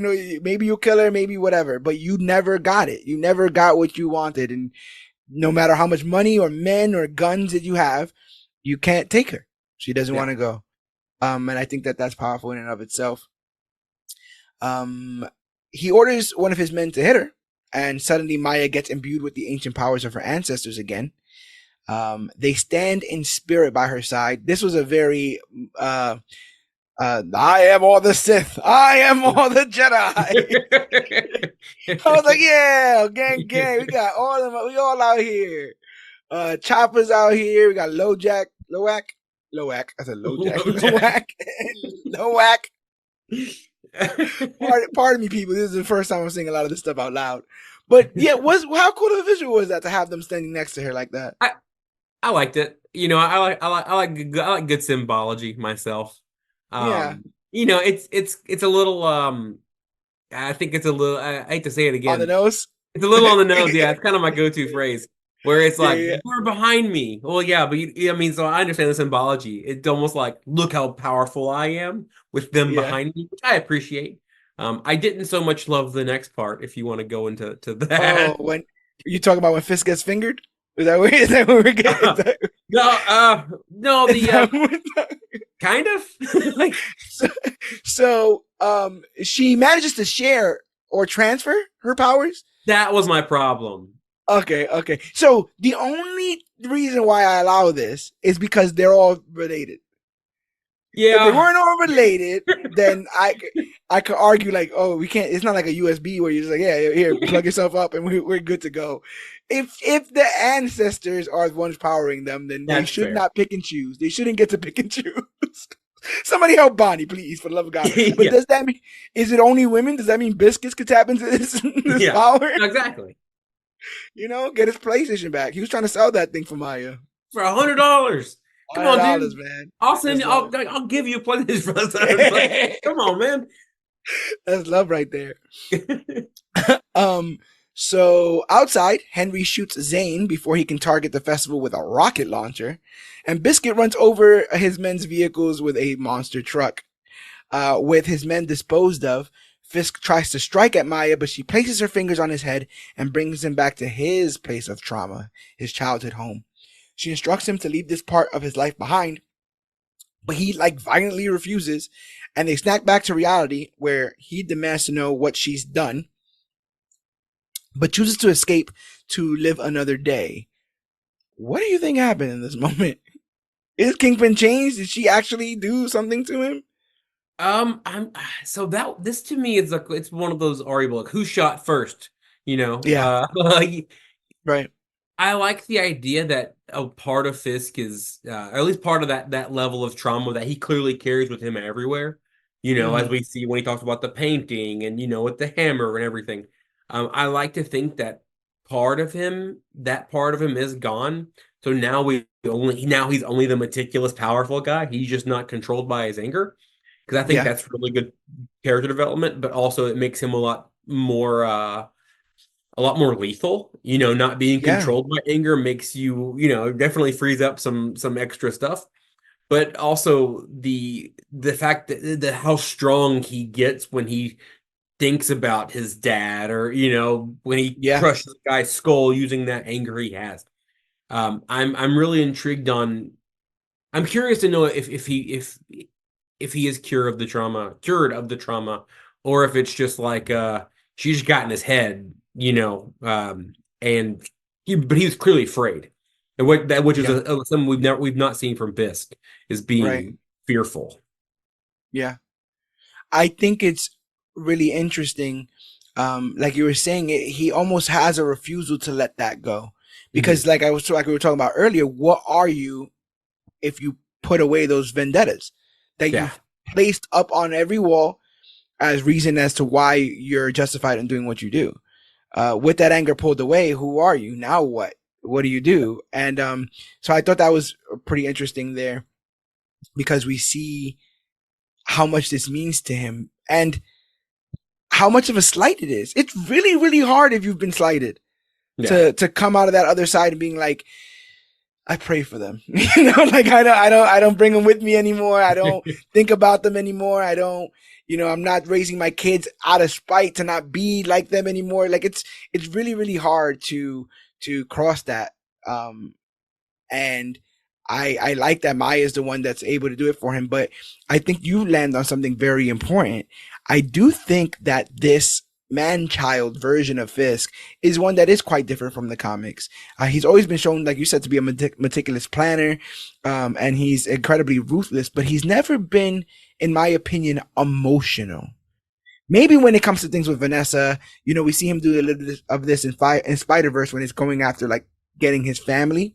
Yeah. But for the most part, he seems way more calculated than emotional. And if she's removed the emotional part of all this, maybe he's the kind of person that people might want to go to the ballots for. And we'll get there very soon.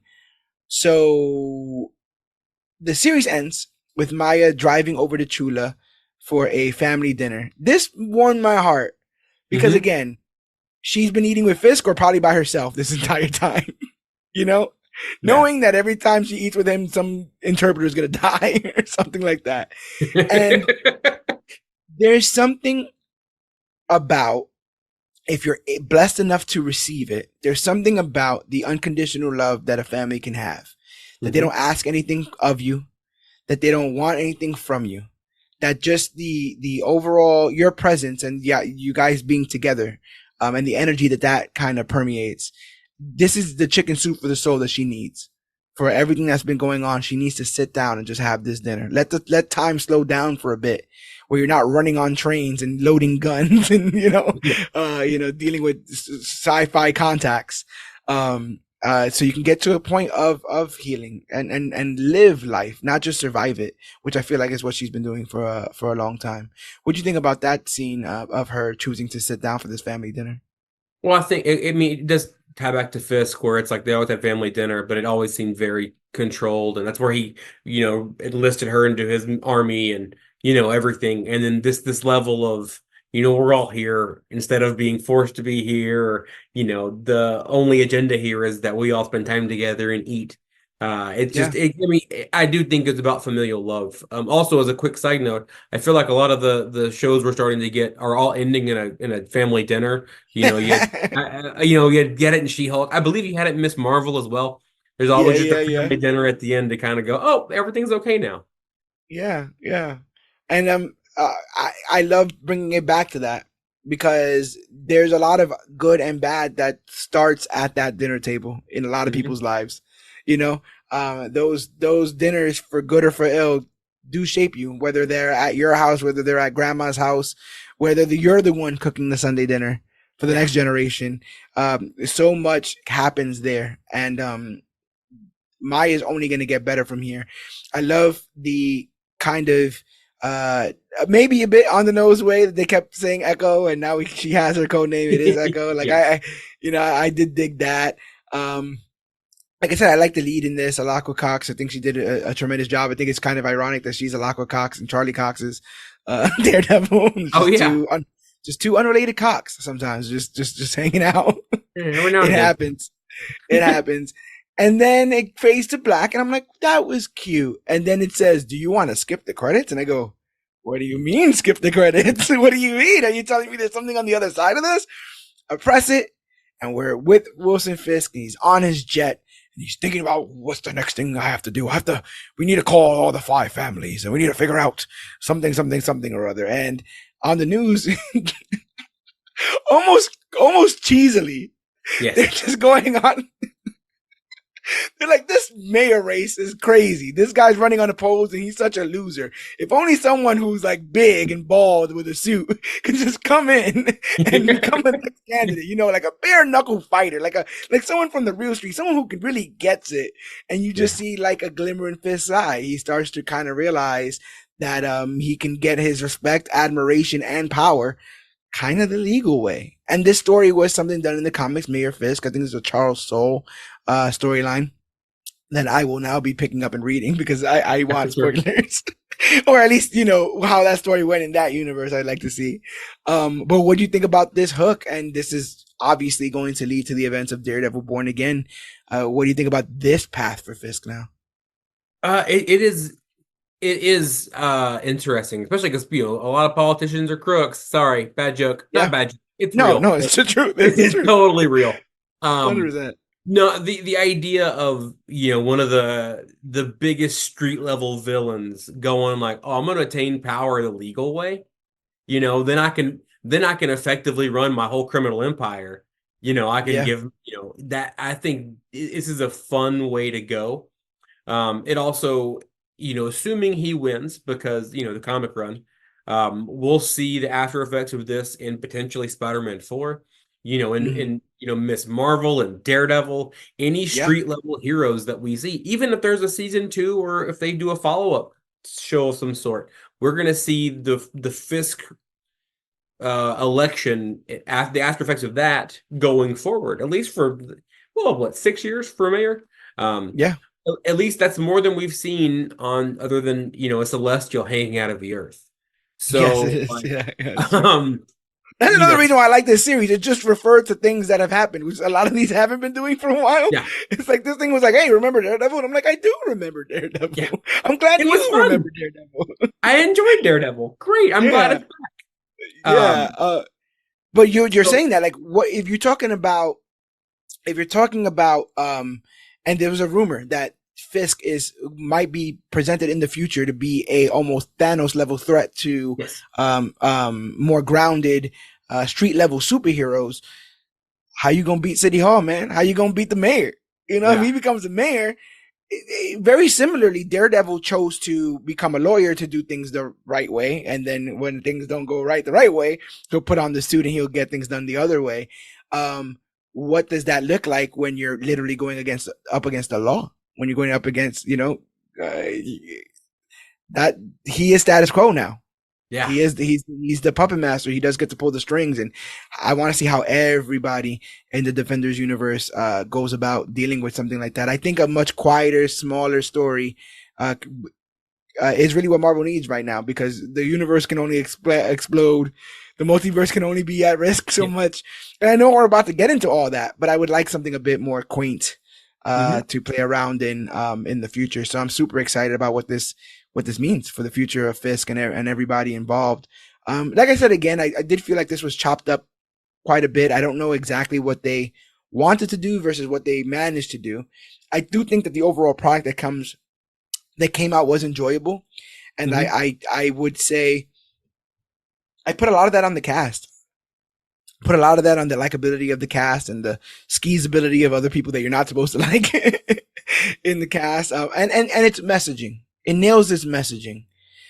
Whether it got Maya exactly to where they wanted her when this ended is up to them, and I hope it's a character that we end up seeing in the future. But I think the solid messaging of there's always time to go back to family. There's always time to go back home. And unfortunately, if you don't have that kind of situation, you can build that situation with good people around you who look after you, who care about you, and who are on the same page as you and want you to live a healthy life alongside them. You can't beat a message like that. Agreed. Yeah. So on the prediction cast, I said that I thought Echo would be a 4.8 out of 5. Oh Like, wow, okay, I'm yeah, I'm gonna call back all my predictions. I dig I it. I'd probably go back, I would say closer to a 3.5 to 4 after watching out of 5. I think that's fair. O- Overall, still enjoyable. Had a lot of really good representation, for a lot of the deaf communities. For the Choctaw. Oh man, I Yep, forgot. yep. Okay, No, 100% you know, Choctaw. to see a lot of the representation there. My only real issue was that it felt to me like the show didn't really have any high stakes until the very end. Right. Um, so like and like also we all knew that Fisk was kind of the antagonist, Hmm. but I feel like we didn't know he was the antagonist until well into it. So Right. I think it could have And he's kind overall. of not defeated, right? He didn't Yeah, no, really not at all. get He's defeated. So If anything, he's healed. Like yeah, he's doing it the thanks for smart that. way. I'll come back next week. We'll do it again. Yeah, so overall, very enjoyable. Anyone who wants to go back and watch it definitely should go watch it. You'll get some really fun action sequences, and then you get to see Charlie Cox return as Daredevil in the opening episode. So, uh, personally, I'm really excited going forward, especially like you said, like street level.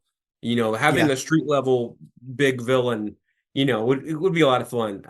My biggest curiosity now, because I don't think it's been announced anything, is when are we getting John Bernthal back? I don't think it's been officially announced. He's been flirting around with it for a while now, though. I think it's like one of those worst kept secret kind of situations. I Yeah. do think he will be in Born Again. Marvel's going to be very meticulous as how they choose to roll these characters back in. Up until last week, we didn't even get confirmation that Foggy and Karen were coming back. And now it's been announced that those characters are set to come back. And I hear that was like a last minute adjustment because they heard that the fan base was going to be very mad. If I think it was rumored at one point that Foggy was dead, that when we come into the story, Foggy's gone, and Matt's not been Daredevil for a bit because of all that. I will say also this: I did like this more than Iron Fist season 1, which I think needs to be said. I like a lot of things more than Iron Fist season 1. There you go. There you go. I think I like Defenders more than Iron Fist season 1. And yeah.